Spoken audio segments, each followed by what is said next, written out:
हरे कृष्णा, राधे राधे। हम सभी साधक श्री चैतन्य चरितावली श्रवण कर रहे हैं। प्रसंग है नित्यानंद जी का गृहस्थ आश्रम में प्रवेश। श्री भगवान कहते हैं, जिनका चित्त सम हो गया है, जो बुद्धि से परे चले गए हैं, ऐसे मेरे एकांत भक्त साधु पुरुषों के गुण दोषों का विचार न करना चाहिए। उनके लिए ना तो कोई गुण ही है ना दोष, परंतु असमर्थ पुरुष कभी मन से भी उनकी देखा देखी आचरण ना करे, बल्कि उनके उपदेशों पर चले। भगवान शंकर जिस प्रकार समुद्र का विष पी गए, उसी प्रकार यदि कोई मूर्खतावश करे तो उसका विनाश ही होता है। महापुरुषों के जीवन में कहीं कहीं धर्म व्यतिक्रम पाया जाता है। इनका क्या कारण है, इसका ठीक ठीक उत्तर दिया नहीं जाता है, परंतु उनके वैसे कारणों के अनुकरण न करने की आज्ञा शास्त्रों में मिलती है। ब्रह्मा तक पहुँचे हुए निर्मल चेता ऋषि महर्षियों में वेद में स्पष्ट रूप से अपने अनुयायी शिष्यों से कहा है, हमारे जो अच्छे काम हों तुम्हें उन्हीं का आचरण करना चाहिए। अन्य जो हमारे जीवन में निषिद्ध आचरण दिखें, उनका अनुकरण कभी भी ना करना चाहिए, परंतु ईश्वर और महापुरुषों के कार्यों की निंदा भी नहीं करनी चाहिए। महर्षियों ने महापुरुषों के कार्यों की आलोचना और निंदा करने को पाप बताया है। जो महापुरुषों के कार्यों की निंदा किया करते हैं, वे अबोध बंधु भूल करते हैं। साथ ही वे भी भूल करते हैं जो निंदकों को सदा कोसा करते हैं। निंदकों का स्वभाव तो निंदा करने का है ही, उनकी निंदा करके तुम अपने सिर पर दूसरा पाप क्यों लेते हो। निंदक तो सचमुच उपकारी है। संसार में यदि बुरे कामों की निंदा होनी बंद हो जाए तो यह जगत सचमुच रौरव नरक बन जाए। महापुरुष तो निंदा से डरते नहीं, उनका तो लोक निंदा कुछ बिगाड़ नहीं सकती। नीच प्रकृति के लोग लोक निंदा के भय से बुरे कामों को छिपाकर करते हैं, और सर्वसाधारण लोग लोक निंदा के ही भय से पाप कर्मों में प्रवृत्त नहीं होते। इसलिए लोक निंदा समाज रूपी वृक्ष को सुरक्षित बनाए रहने के लिए उसके आसपास में लगे हुए कांटों के समान है। इससे पाप रूपी पशु उस पेड़ को एकदम नष्ट नहीं कर सकते। इसलिए परमार्थ पथ के पथिक को ना तो महापुरुषों के ही बुरे आचरणों की निंदा करनी चाहिए और ना ही उनकी निंदा करने वाले निंदकों की ही निंदा करनी चाहिए। निंदा स्तुति से एकदम उदासीन होना ही परम श्रेयस्कर है। यदि कुछ कहे बिना रहा ही न जाए तो सदा दूसरों के गुणों का ही कथन करना चाहिए और लोगों के छोटे गुणों को भी बढ़ाकर कहना चाहिए और उसे अपने जीवन में परिणत करना चाहिए। अस्तु। नित्यानंद जी के रहन सहन की खूब आलोचना होने लगी।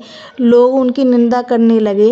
निंदा का विषय ही था, एक अवधूत त्यागी को ऐसा आचरण करना लोक दृष्टि में अनुचित समझा जाता है। जब वे संन्यास छोड़कर गृहस्थी हो गए तब तो उनकी निंदा और भी अधिक होने लगी। मालूम पड़ता है उसी निंदा के खंडन में चैतन्य भागवत की रचना हुई है। चैतन्य भागवत में श्री चैतन्य चरित को प्रधानता नहीं दी है। उनमें तो नित्यानंद जी के ही गुणों का विशेष रीति से वर्णन है और नित्यानंद जी पर विश्वास न करने वाले लोगों को भरपेट कोसा गया है। चैतन्य भागवत के रचयिता यदि इस प्रसंग की उपेक्षा ही कर देते तो भी महापुरुष नित्यानंद जी की कीर्ति आज कम नहीं होती, किंतु लेखक महाशय ऐसा करने के लिए विवश थे। चैतन्य भागवत के रचयिता गोस्वामी श्री वृंदावन दास जी नित्यानंद जी के मंत्र शिष्य थे। उनके लिए नित्यानंद जी ही सर्वस्व थे। नित्यानंद जी के आशीर्वाद से ही गोस्वामी वृंदावन दास जी का जन्म हुआ था। ये सदा नित्यानंद जी के ही समीप रहते थे, जिन्हें हम अपना सर्वस्व समझते हैं। उनकी साधारण लोग मनमानी निंदा करें, इसे प्रतिभावान पुरुष बहुत कम सह सकते हैं। इसलिए उनकी इस प्रकार की सुंदर कविता से इनकी अनन्य गुरु भक्ति ही प्रकट होती है। नित्यानंद जी की शिकायत महाप्रभु तक पहुंची थी। प्रभु के एक सहपाठी पंडित ने नित्यानंद जी की उनसे भरपेट निंदा की, किंतु महाप्रभु ने इस पर विश्वास नहीं किया। गौड़ देश से दूसरी बार भक्त भी पहले की ही भांति रथ यात्रा के समय महाप्रभु के दर्शनों को गए। उस समय भी नित्यानंद जी के संबंध में बहुत सी बातें होती रहीं। श्रीवास पंडित ने चलते समय कह दिया कि नित्यानंद जी अबोधावस्था में ही घर से निकल आए थे। उन्होंने स्वेच्छा से संन्यास नहीं लिया था। महाप्रभु ने कह दिया, उन्होंने चाहे स्वेच्छा से संन्यास लिया हो या परेच्छा से, उनके लिए कोई विधि निषेध नहीं है। रोज ही लोगों के मुख से भांति भांति की बातें सुनकर नित्यानंद जी को भी कुछ क्षोभ हुआ। उन्होंने अपनी मनोव्यथा शची माता से कही। माता ने आज्ञा दी कि नीलांचल जाकर निमाई से मिला, वह जैसा कहे वैसा करना। माता की अनुमति से नित्यानंद जी अपने 10-5 अंतरंग भक्तों को साथ लेकर नीलांचल पहुँचे। उन्हें महाप्रभु के सम्मुख जाने में बड़ी लज्जा मालूम पड़ती थी, इसलिए संकोचवश वे महाप्रभु के स्थान पर नहीं गए। बाहर ही एक बाग में बैठे हुए थे। वे पश्चाताप के आंसू बहा रहे थे कि उसी समय समाचार पाते ही प्रभु वहां दौड़े आए और वे नित्यानंद जी की प्रशंसा करते हुए उनकी प्रदक्षिणा करने लगे। प्रभु को प्रदक्षिणा करते देखकर नित्यानंद जी जल्दी से प्रभु को प्रणाम करने के लिए उठे, किंतु प्रेम के आवेश में वहीं मूर्छित होकर गिर पड़े।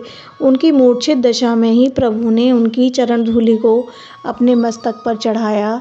महाप्रभु के पश्चात सभी भक्तों ने नित्यानंद जी की चरण रज मस्तक पर चढ़ाई। प्रभु उनका पैर पकड़कर बैठ गए। ब्रह्म ज्ञान होने पर नित्यानंद जी उठे। वे कुछ कहना ही चाहते थे, किंतु प्रेम के आवेश में कुछ भी न कह सके। उनका सिर आप से आप ही लुढ़क कर महाप्रभु की गोदी में गिर पड़ा। महाप्रभु उनके मस्तक को बार बार सूंघने लगे और अपने कर कमलों से उनके पुलकित हुए अंगों पर धीरे धीरे हाथ फेरने लगे। दोनों भाई बड़ी देर तक उसी प्रकार प्रेम में बेसुध बने उसी स्थान पर बैठे रहे। फिर महाप्रभु उन्हें हाथ पकड़कर अपने यहाँ ले गए और वे अब पुरी में ही रहने लगे। गदाधर जी क्षेत्र संन्यास लेकर यमेश्वर के निर्जन मंदिर में रहते थे। नित्यानंद जी उन्हीं के पास ठहरे। गदाधर के लिए वे गौड़ देश से एक मन सुंदर सुगंधित अरवा चावल और एक बहुत बढ़िया लाल वस्त्र उपहार में देने के लिए साथ लाए थे। गदाधर ने उन सुगंधित चावलों को सिद्ध किया, इमली के पत्तों की चटनी भी बनाई। सभी सोच रहे थे कि इस समय महाप्रभु न हुए, किसी का इतना साहस नहीं हुआ कि प्रभु को निमंत्रण करें। ये लोग सोच ही रहे थे कि इतने में ही किसी ने द्वार खटखटाया। गदाधर ने जल्दी से किवाड़ खोले, देखा महाप्रभु खड़े हैं। सभी महाप्रभु की इस भक्त वत्सलता की मन ही मन सराहना करने लगे। महाप्रभु जल्दी से स्वयं ही भोजन करने बैठ गए। सभी को साथ ही बैठकर प्रसाद पाने की आज्ञा हुई। महाप्रभु की आज्ञा सभी ने पालन की। सभी प्रभु के साथ बैठकर प्रसाद पाने लगे। प्रसाद पाते पाते प्रभु कहते जाते थे, आहा हमारा कैसा सौभाग्य है। श्रीपाद जी के लाए हुए चावल, गदाधर जी के हाथ से बनाए हुए, फिर गोपीनाथ वल्लभ का महाप्रसाद। इस प्रसाद से श्री कृष्ण प्रेम की प्राप्ति होती है। इन चावलों की सुंदर सुगंधी ही भक्ति को बढ़ाने वाली है। महाप्रभु के इस प्रकार प्रसाद पाने से सभी को परम प्रसन्नता प्राप्त हुई। रथ यात्रा के समय नियमानुसार तीसरी बार भक्तों के आने का समय हुआ। अब के भक्त अपनी स्त्रियों को भी साथ लेकर आए थे, जिसका वर्णन अगले अध्याय में होगा। भक्तों की विदाई के समय नित्यानंद जी को एकांत में बुलाकर महाप्रभु ने उनसे कहा, श्रीपाद आपके लिए विधि निषेध क्या, आप तो वृंदावन बिहारी गोप कृष्ण के उपासक हैं। बेचारे ग्वार ग्वालवाल विधि निषेध क्या जाने। अब आप एक काम करें, अपना विवाह कर लें और आदर्श गृहस्थ बनकर लोगों के सम्मुख एक सुंदर आदर्श उपस्थित करें कि गृहस्थ में रहकर भी किस प्रकार भजन कीर्तन और परमार्थ चिंतन किया जाता है। गद्गद कंठ से अश्रु विमोचन करते हुए नित्यानंद जी ने कहा, प्रभु आप तो घर में संतानहीन युवती विष्णु प्रिया जी को छोड़कर सन्यासी बन गए हैं और मुझे सन्यासी गृहस्थ बनने का उपदेश कर रहे हैं। आपकी लीला जानी नहीं जाती। महाप्रभु ने कहा, श्रीपाद मैं अब गृहस्थी भोगने के योग्य नहीं रहा। मेरी अवस्था एकदम पागलों की सी हो गई है। मुझसे अब किसी भी काम की आशा करना व्यर्थ है। अब संपूर्ण गौड़ देश का भार आपके ऊपर है और यह काम आपके गृहस्थ बन जाने पर ही हो सकेगा। नित्यानंद जी ने कहा, प्रभु मैं आपकी आज्ञा के सम्मुख लोक निंदा और शास्त्र मर्यादा की भी परवाह नहीं करता। लोग मेरी निंदा तो खूब करेंगे कि सन्यासी से अब गृहस्थ बन गया, किंतु आपकी आज्ञा के सम्मुख मैं इस निंदा वाक्यों को अति तुच्छ समझता हूँ। आप जैसी आज्ञा देंगे वैसा ही मैं करूँगा। महाप्रभु तो सबके मन की बातें जानते थे। किससे कौन सा काम कराना उचित होगा, इसका उन्हें यही ही ज्ञान था। कहाँ तो अपने अंतरंग विरक्त भक्तों को स्त्री दर्शन करना भी पाप बताते थे और कहा करते थे, हा हंत हंत वृक्ष भक्षण तो अप्य साधु। स्त्रियों का और स्त्रियों से संसर्ग रखने वाले विषयी पुरुषों का दर्शन भी विष भक्षण से भी बुरा है। और कहाँ आज वे ही अवधूत नित्यानंद जी को गृहस्थ बनने की आज्ञा दे रहे हैं। नित्यानंद जी ने महाप्रभु की आज्ञा शिरोधार्य की और वे फिर पुरी से लौटकर पानीहाटी में राघव पंडित के ही यहाँ आकर ठहरे। इस प्रांत में नित्यानंद जी का प्रभाव पहले से ही अत्यधिक था। सभी लोग श्री गौरांग का दूसरा ही विग्रह समझते थे, इसलिए ये भक्तों को साथ लेकर खूब धूमधाम से संकीर्तन करते हुए प्रचार करने लगे। पाठकों को स्मरण होगा, अंबिका नगर के सूर्यदास पंडित के यहाँ नित्यानंद जी पहले भी ठहरे थे और वे इनके चरणों में भक्ति भी बहुत अधिक रखते थे। उन्हीं के यहाँ आकर फिर ठहरे। उन्होंने परिवार सहित इनका तथा इनके साथियों का खूब आदर सत्कार किया। उनकी वसुधा और जाह्नवी नाम की 2 सुंदरी और सुशीला कन्याएं थीं। इन्हीं दोनों कन्याओं का नित्यानंद जी के साथ विवाह हुआ। इस प्रकार 2 विवाह करके नित्यानंद जी भगवती भागीरथी के किनारे खड़दा नामक ग्राम में रहने लगे। भक्तवृंद इनका बहुत अधिक मान करते थे। यहीं वसुधा के गर्भ से परम तेजस्वी वैष्णव संप्रदाय के प्रवर्तक श्री वीरचंद्र जी का जन्म हुआ। उन्होंने नित्यानंद जी के तिरोभाव के अनंतर अपना एक ही वैष्णव संप्रदाय बनाया। इनके पश्चात इनकी पत्नी जाह्नवी देवी भी भक्ति का खूब प्रचार करती रहीं।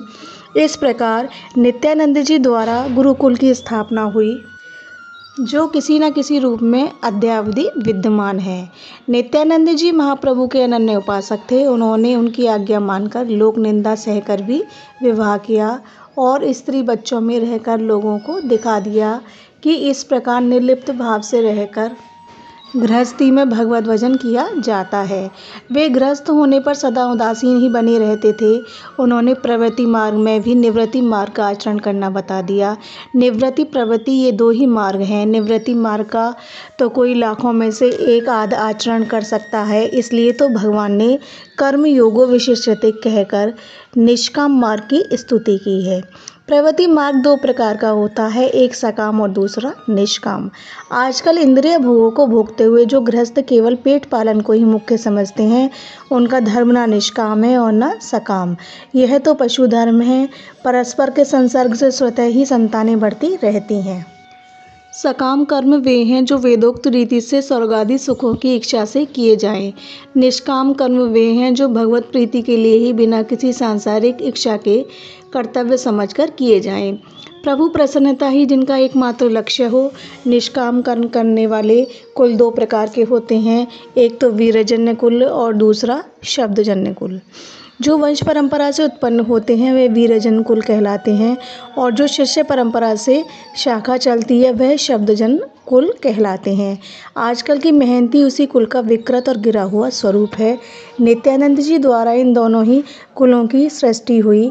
उनके वंशज भी गोस्वामी और वैष्णवों के गुरु हुए और उनकी शिष्य परंपरा भी अद्यावधि विद्यमान है।